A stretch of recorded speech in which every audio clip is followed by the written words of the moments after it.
Hey, everybody, welcome to the Going Ballistic podcast. I'm Ryan Kleckner. I'm your host, and we're here with Jason. Say hello, Jason.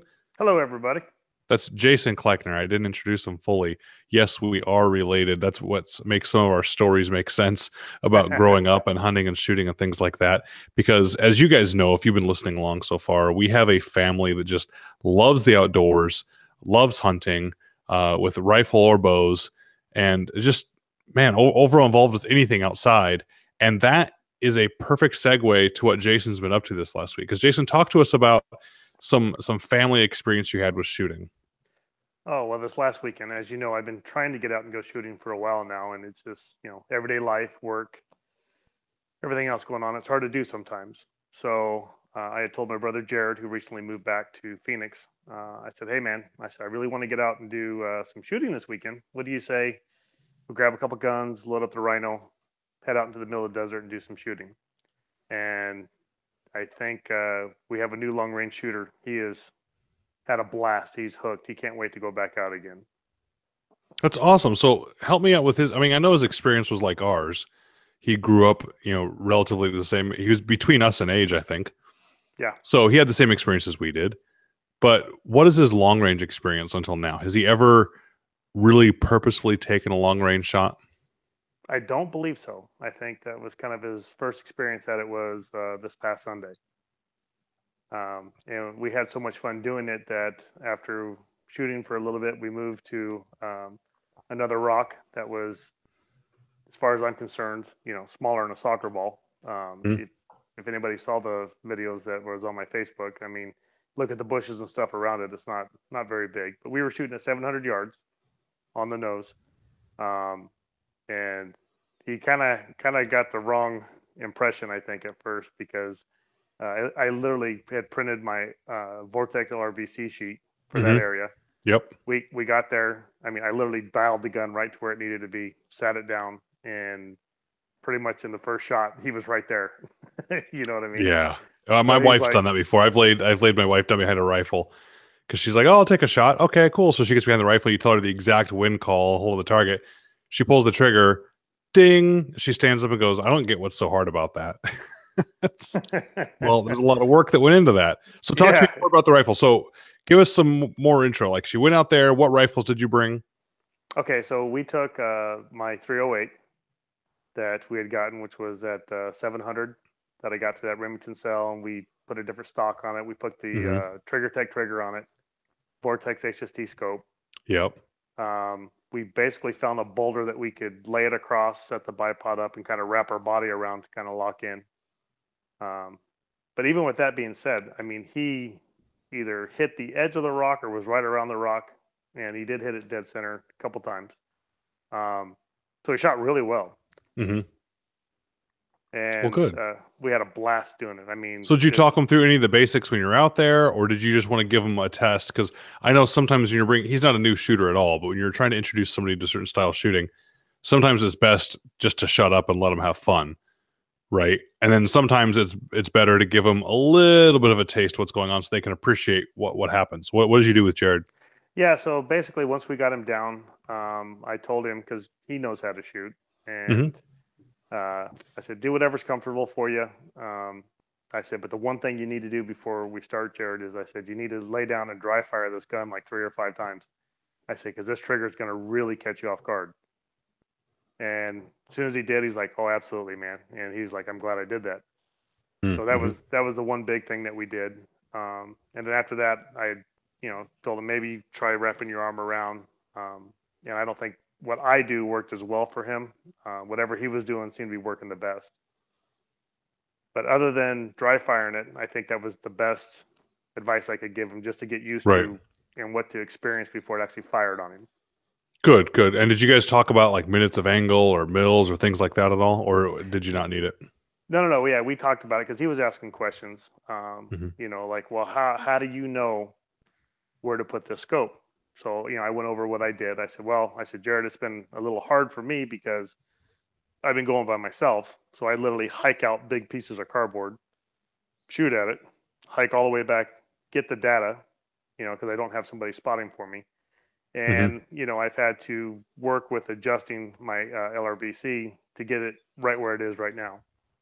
I said windage, I'm still learning. We were lucky enough to have the breeze blowing right behind us, so it really didn't move it left or right. Right. Um, So for those listening, hearing Jason talk about the LRBC, uh, if you followed our show, you probably know that's the Vortex Optics Long Range Ballistic Calculator.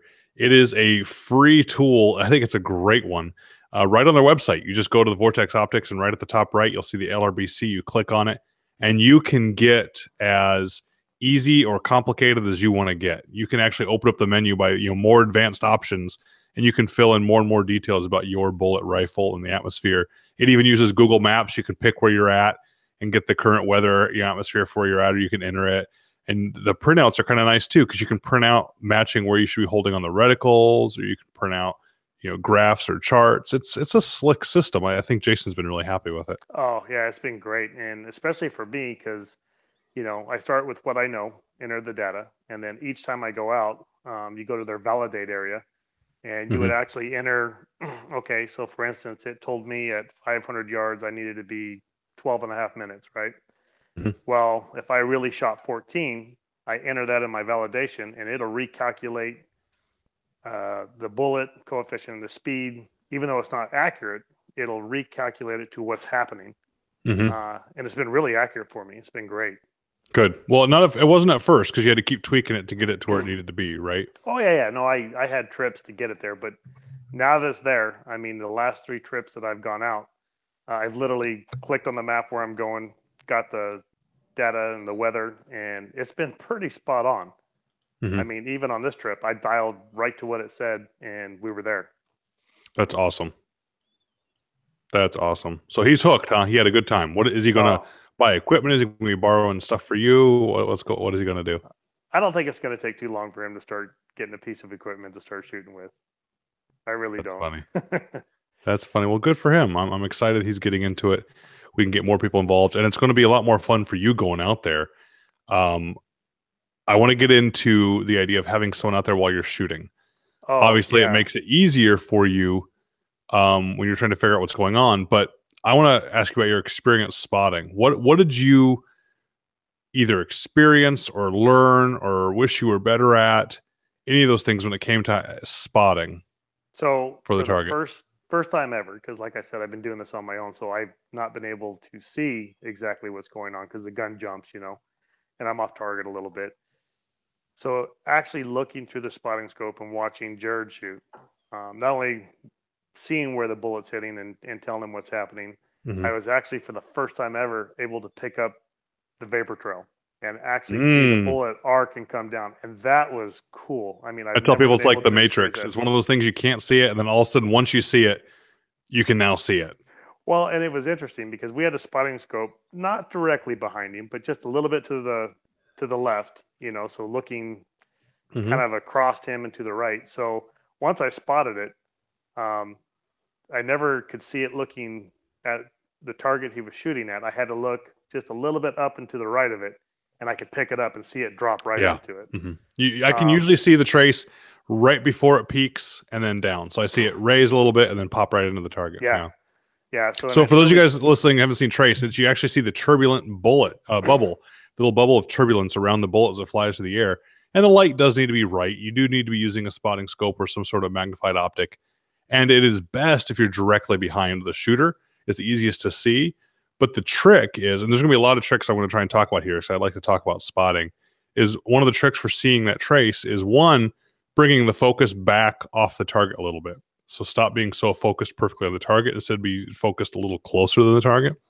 And the other is to relax your eye.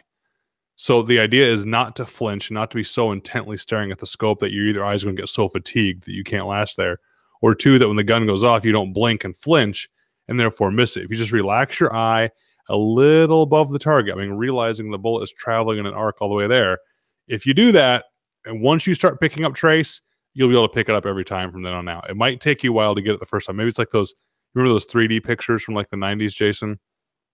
oh yeah, we have Yeah, to so it's almost like, cross your eyes and see yeah, what's in like there. Yeah. forever you can't figure it out, but then once you see it, you can see them all. That's kind of what I think trace is like. It's you can't see it, and then all of a sudden one day you're going to see it, and it's you'll always be able to pick it up. And the beauty is, with watching the trace, you can really see what's going on with the wind because you can actually see the trace move left and right. I've actually seen it move left, then move back right again as the wind changes, it goes down the valley.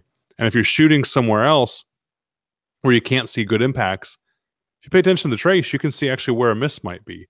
And it's really Right. handy. Yeah, and it was cool because some of the videos that I posted, especially the very last one where I shoot um, and I smack it dead on, you can literally, if you just do what you said, relax your eye up a little bit, you can see it in a Yeah. little phone video. Because all we did was take the cell phone and stick it right on the spotting Yeah. scope. Yeah. Yeah. Yeah. And then I go, okay, ready, go. And I hit record and just wait. And then, yeah, it was fun. So he liked that even more because now he's been showing everybody his videos and look what we were doing. And That's awesome. We need to so, get a yeah, phone scope. Phone scope had a few of them available for me for a SHOT Show for me to pick up for demo models for my optics on my phone, and I didn't make it over to their booth, so I need to write them and be like, "Hey guys, you still got those? Because I'd like to get them.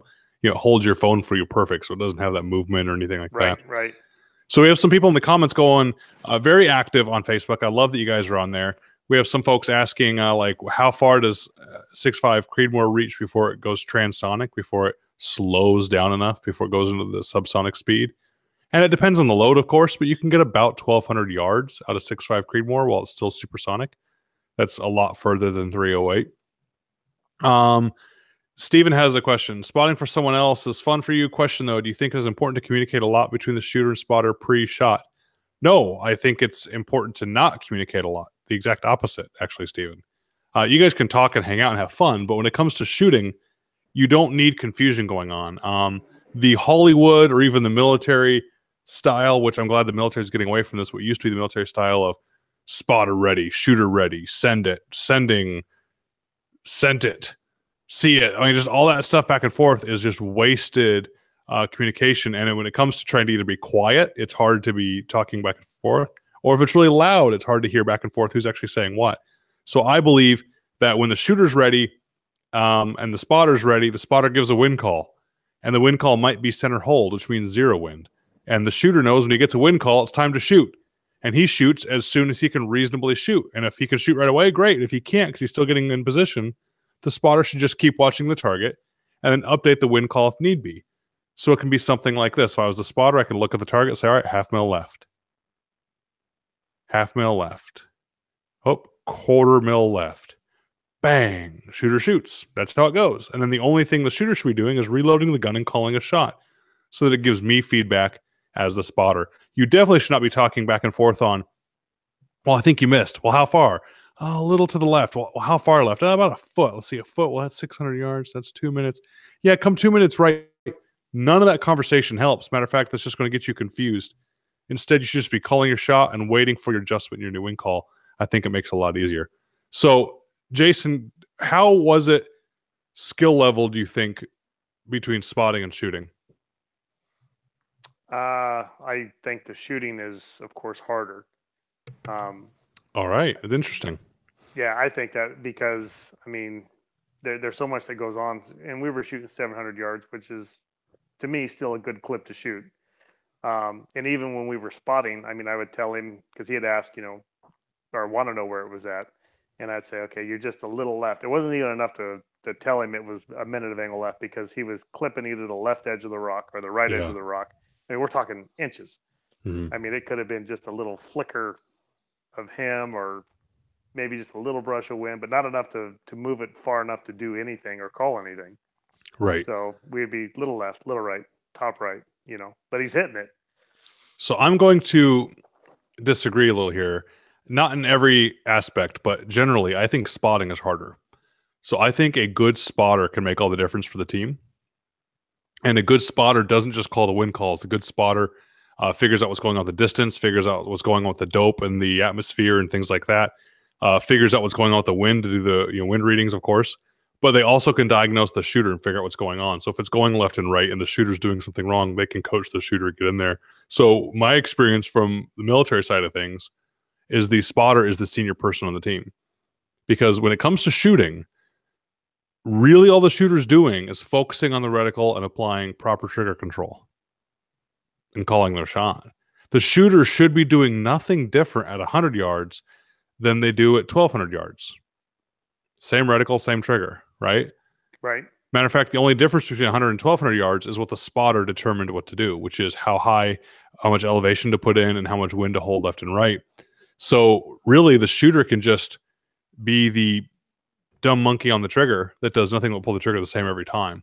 And I think that's actually easier to learn. What's harder to learn is what you're doing now. So the problem is, I think when you're comparing it to shooting, is you're comparing it to you're having to do both roles. Before, you're having to be your own spotter and shooter together. Right. But when it came to Jared's chance, I mean, if I go out with a new shooter, you and Jared are going to be much more successful for now, while Jared's just getting into this, having him pull the trigger and you give him the elevation and everything. Right. Right? So that's what I mean. I agree with that. So the shooting part is actually the easier part. You can just have someone that knows how to shoot competently and a spotter that actually knows what's going on, be a much more successful team. So that's interesting. I got a lot more comments coming in here. Ryan Weiss said about Vapor Trail also holds for the shotgun games, much shorter range. Oh yeah, no doubt. You can stand behind someone's shoulder and you can see the pattern of the shot go out. It's kind of cool. Brian said he's a Rocket FFL guy here. Man, thanks for the support. I appreciate it.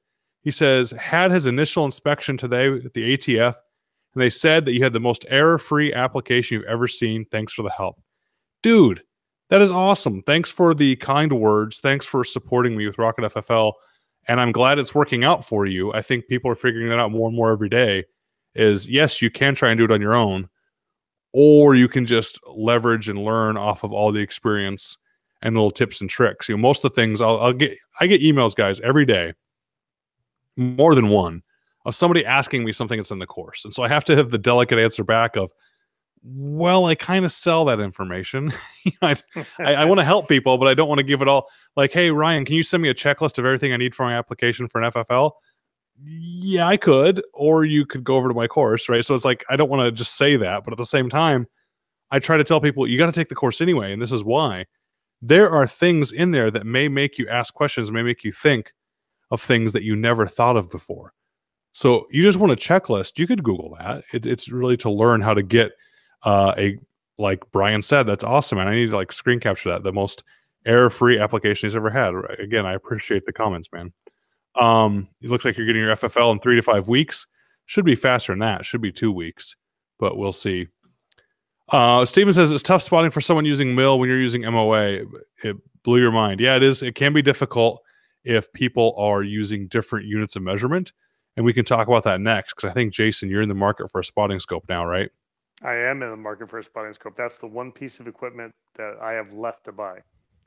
Yeah, and that can be expensive. Anyway. Yeah, I have a cheapy one that we're using right now. But now that I have Jared hooked and going, I told him, I said, I will now spend the money to get one.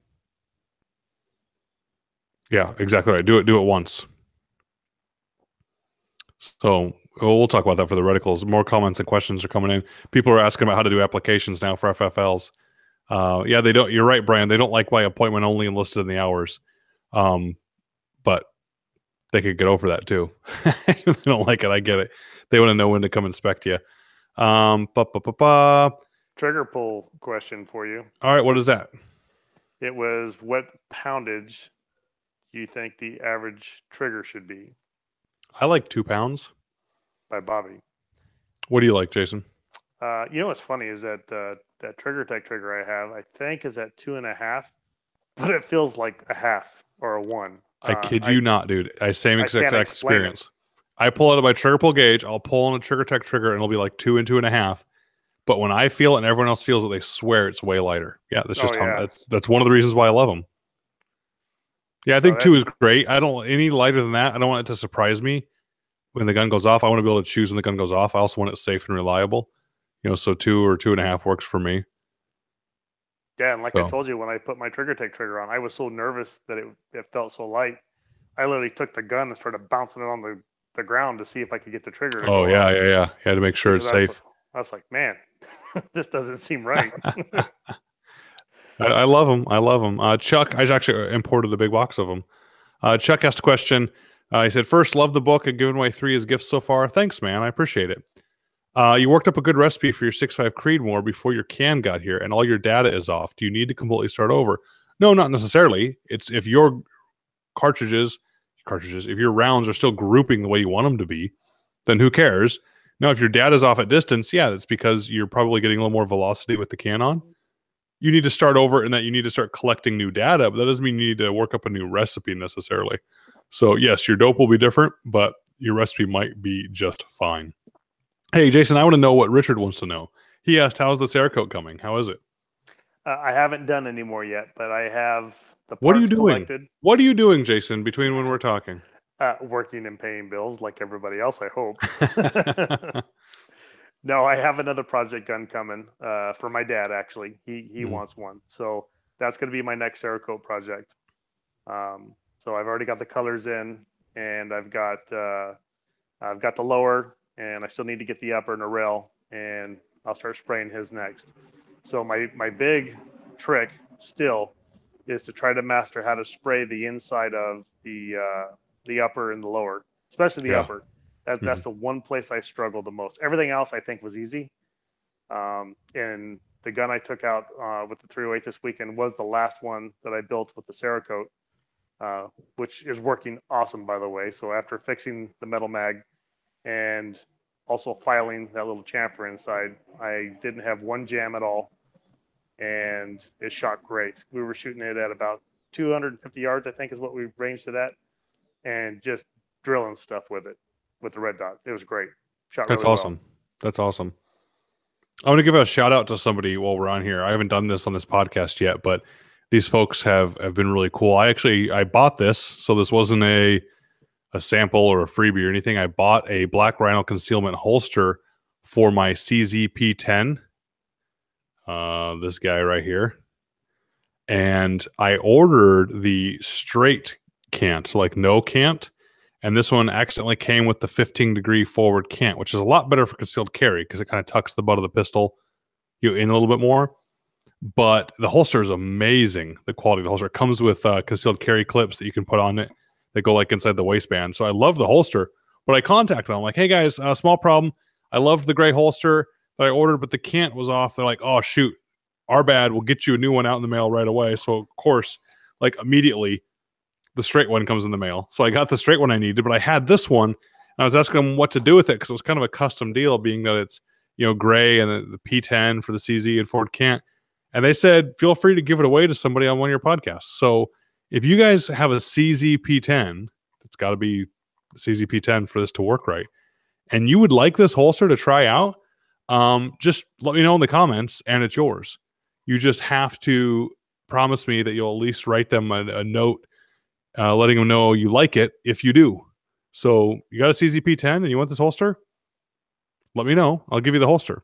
Also, they threw in a hat just to be nice, and it's a nice hat. I don't know if I want to give it away.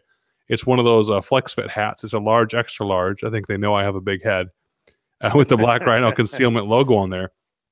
So I might just give this away randomly whenever I get a good question or a good comment or from somebody.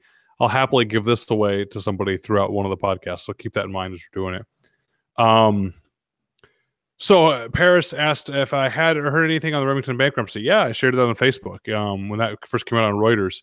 I mean, we kind of knew it was coming. It's here now. Good news is companies survive bankruptcy all the time. So it doesn't mean that the company's going away. Bad news is that's what happens when Remington does what Remington did. They need to get a lot of stuff straight with their products and with the company, and I hope they make it through it. They're the oldest manufacturer of any product in our country. I don't want to see them going away. So I hope they make it through it, and I hope they come out better for it on the other end. So for your spotting scope, Jason, what were you using out there? I believe it's one that we've had for years. It's a cheap Simmons 30 through 60 power spotting scope on a tripod. So 30 through 60, you said? I believe so. All right. So first off, for my personal preference, that is way more powerful than I would want. So I'd rather have like a 12 to 40. Now going up to 60 is fine, but I want to go down low as I can. So even 15 is probably the highest I'd want on the low end. So I will do most of my spotting for students under 20 power. And that's at 1,000 yards. That's at distance, because I'm not caring about necessarily the target or maybe trying to see the exact bullet where it hit the target. Because if I hit the target, all the work I had to do is done. right? That's just checking how good we did. Right.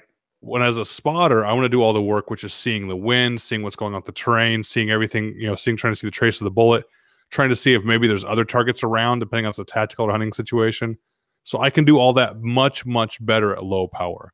So when I see someone else out there spotting with me, especially if I have a guest instructor or one of the students is using their spotting scope, and they're having a hard time, I'll walk over and look at their spotting scope, and sure enough, it's like on 60 power.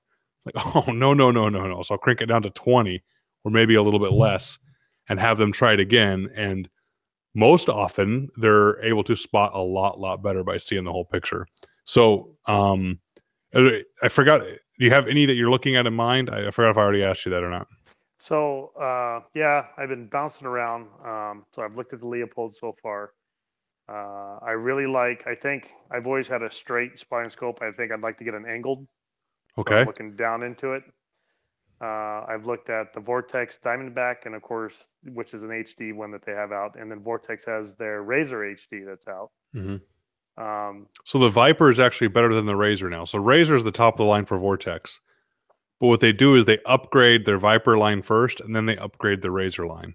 That's kind of how they come out, kind of like the next iPhone, whatever coming out. So the Viper line has been upgraded already, and I think it's a better spotting scope than the Razor for cheaper. Now, when the Razor gets updated, then it's going to be nicer. But it's just kind of interesting how they do that. So whenever that update comes in, even for the rifle scopes, they've done it before. That Viper line, the newest Viper can be better than the old Razor sometimes. So angled straight, that's personal preference. Angled is really handy when you're spotting for yourself because especially on the Vortex scopes, there's an adjustment ring, so the mounting plate isn't always in the bottom of the scope. You can turn the adjustment ring and the scope will turn sideways even though the mount stays on the bottom. So that way the angle can be coming towards your head. So you can actually shoot and then turn your head to the side and look sideways into the spotting scope. Does that make sense? Yep. So you can spot your rounds. It's a lot easier to do that than it is to move your head all the way over behind a spotting scope that's parallel to your barrel. So that's one reason the angled is pretty handy.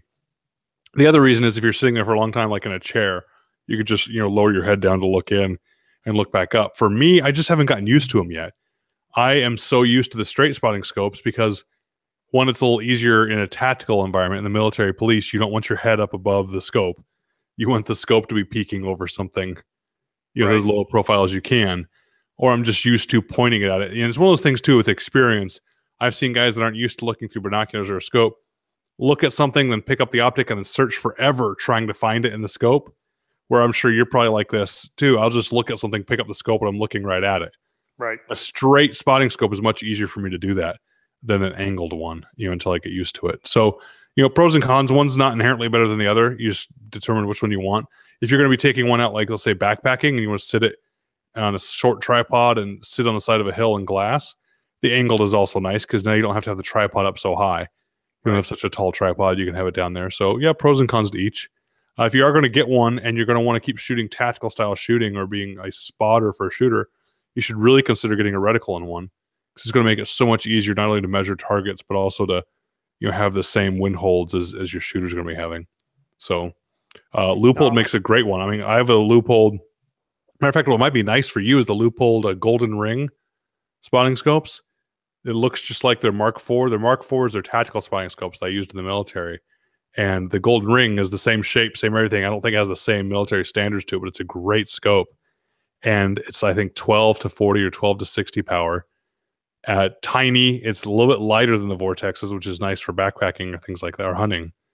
And you can get one with a reticle in it. And I think you have a minute of angle reticle, right, Jason? Yeah, on both guns. So the Leupold Golden Rings come with a minute of angle reticle in it, like the Christmas tree reticle. So you can actually have a minute of angle reticle in the spotting scope. It's really pretty handy. You might want to check that one out. Now, does that ever get in the way of you spotting? I mean, because now you have an obstruction almost. Nope, it's fine. You should be, if you have a reticle in your spotting scope, holding the same wind call that you told your shooter to hold. I got so you. If I told you to hold 0.5 mil left and I have a reticle, I'm going to take my reticle and move it to where it's almost as if I was holding a 0.5 mil left too. And the reason I do that is then when I see your impact line up on what would be 2 mils right, I could just call out 2 mils right and you're going to hit the target. Because I know that my scope is in the same orientation as yours. And so if the barrel's pointed that way and it makes an impact that far off of where the barrel's pointed, I can immediately call the correction and we can hit together. Does that make sense? Yep. Now, when you say after a half mil, 2 mils right, is that two total or two more on top of the half? You always go from zero. Okay. So, if I'm having you hold 1 mil left, which means your center of your reticle is to the left of the target. Okay. So you're actually using the first mil dot to the right of the reticle. So 1 mil left means you move the rifle to the left for 1 mil. Okay. You're aiming to the left, 1 mil left. And then the bullet impacts 2 mil dots to the left of the center of the reticle. So that's 3 mil dots away. Okay. If the bullet impacts over there, you just call that 2 mils right. Even though it is 3 mils away from where you're aiming, the actual hold is 2 mils right. And the reason you say that is you don't want all that extra communication. You don't want all that math to be done in somebody's head. And you and I can always agree, if we agree what 2 mils right looks like, it's the reticles to the right of the target. You've counted actually left of the reticle 2 mils to hold 2 mils right. And we can always walk up to a whiteboard, for example, and draw what 2 mils right looks like. That's why you use that same terms, because no one's ever going to get confused what 2 mils right is, and you don't have to remember what the last wind call was to be able to do math. Does that make sense? I think so. So let me make sure I It's got hard to this do right. left and right on that. The point is, always call it as if it was a fresh wind call. Okay. Always give the next call so that it was irrelevant what the previous wind call was. So it's always from dead center, no matter what. Correct. So Okay. no matter what, 2 mils right will always be the same to everyone shooting. So when you say 2 mils right, I'm moving the gun right and 2 shooting on the mils. left side. Correct. So you're actually using the 2 mil dots to the left of the center of the reticle. That's 2 mils right.